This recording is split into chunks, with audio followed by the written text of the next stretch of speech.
What is the evidence that Jesus appeared alive after his death? The primary evidence that we have for Jesus' post-mortem appearances would come, first of all, from Paul's list of witnesses in 1 Corinthians 15.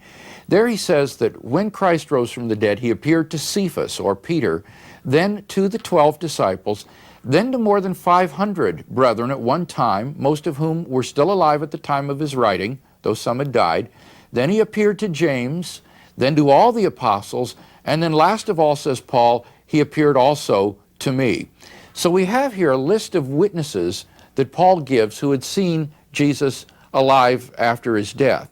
And certain of these can be correlated with appearances in the Gospels. For example, the appearance to Peter is also mentioned in the Gospel of Luke chapter 24. When the Emmaus disciples come back to Jerusalem, they meet the 12 disciples, or the 11 gathered together, and they say, "The Lord is risen indeed and has appeared to Simon."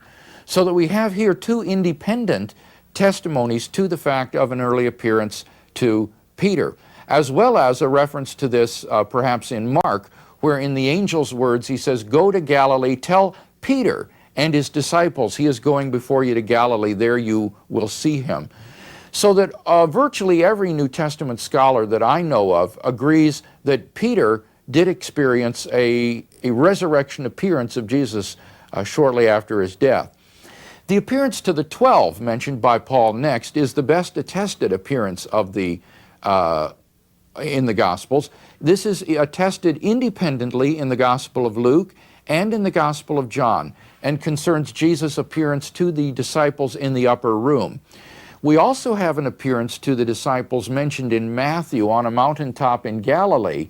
Whether or not this is to be identified with the appearance to the 12 depends upon whether or not you think the circumstances of its location are legendary or factual, part of the factual narrative. If the location in Jerusalem is factual, such as is attested in both Luke and John, then I think that the mountaintop appearance in Galilee may well be another appearance. In fact, it could be the next appearance mentioned by Paul, the appearance to the 500 brethren. We have no explicit narrative of this in the Gospels, but an appearance to 500 people would have to take place out of doors, given the number involved. Perhaps on a hillside in Galilee, where the thousands had flocked to hear Jesus preach during his lifetime. And it's interesting to notice that the mountaintop appearance in Matthew is different than all the other appearances, in that while all the other ones were unexpected and were by surprise, the mountaintop appearance in Matthew is by appointment. It says that the disciples went to the mountain to which Jesus had appointed them to rendezvous with him, so that it may well be that the 12 were not alone when they met Jesus on the mountaintop. Indeed, the message given to the angel is communicated to the women. "Tell Peter and his disciples he is going before you to Galilee. There you will see him, as he told you." It may well be, I think, that the women accompanied the disciples to Galilee and also witnessed this appearance. And in fact, in Matthew's story, you'll recall he has that cryptic phrase that when Jesus appeared to them on the mountaintop, he said, "They worshiped him, but some doubted."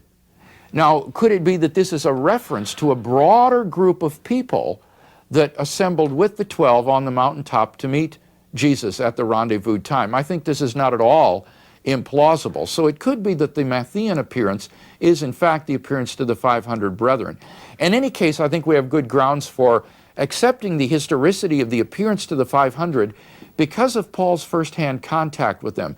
This was not just a legendary story that Paul had received or heard about, because he knew that some of these people had died in the interim, and he was aware that most of them were still alive, and he is saying, in effect, they're still there to be questioned. You can talk to the witnesses. He could never have made that kind of challenge if this event had not occurred. So I think we have good grounds for affirming the appearance to the 500 on the basis of what Paul says.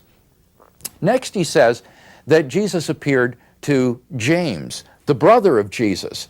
And it's interesting that James and Peter, the two mentioned in the list in 1 Corinthians 15, are the two people that that Paul met with when he first went up to Jerusalem after his conversion, after being in Damascus for 3 years. He spent 2 weeks in Jerusalem on a fact-finding trip, during which time he said he met with Peter and James, and those are the 2 men that he refers to in the list. Now, we don't have any independent narrative of the appearance of Jesus to his younger brother James, but I think we have very good grounds for affirming its historicity. Why? Well, simply because neither James nor indeed any of the brothers of Jesus were apparently believers in Jesus during his lifetime.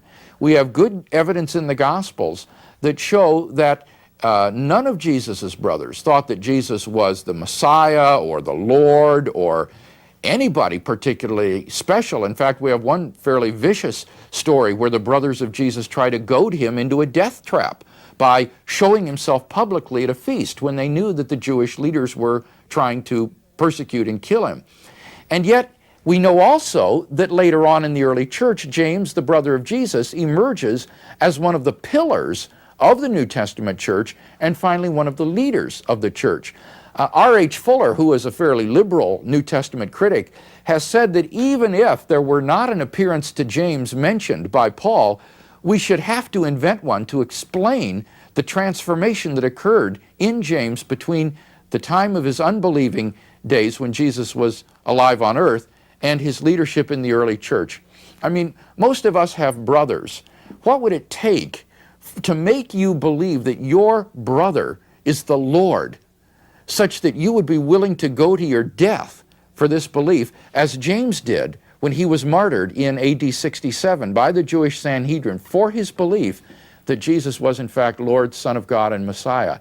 Can there be any doubt that the reason for this change in James is what Paul says, then he appeared to James. Then Paul mentions the appearance to all the apostles.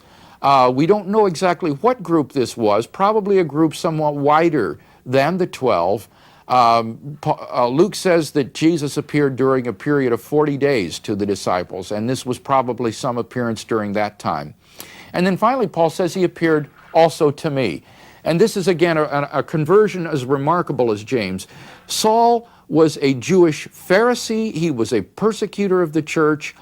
He hated the Christian heresy and was determined to do everything in his power to stamp it out. He was actually responsible for the deaths of Christian men and women simply because of their faith in Jesus Christ.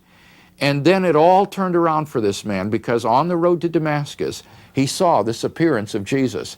And he said, I saw Jesus our Lord. And this is what caused Saul the Pharisee to be transformed into Paul, the apostle and missionary of early Christianity. And this is undeniably attested in his own letters in the first hand.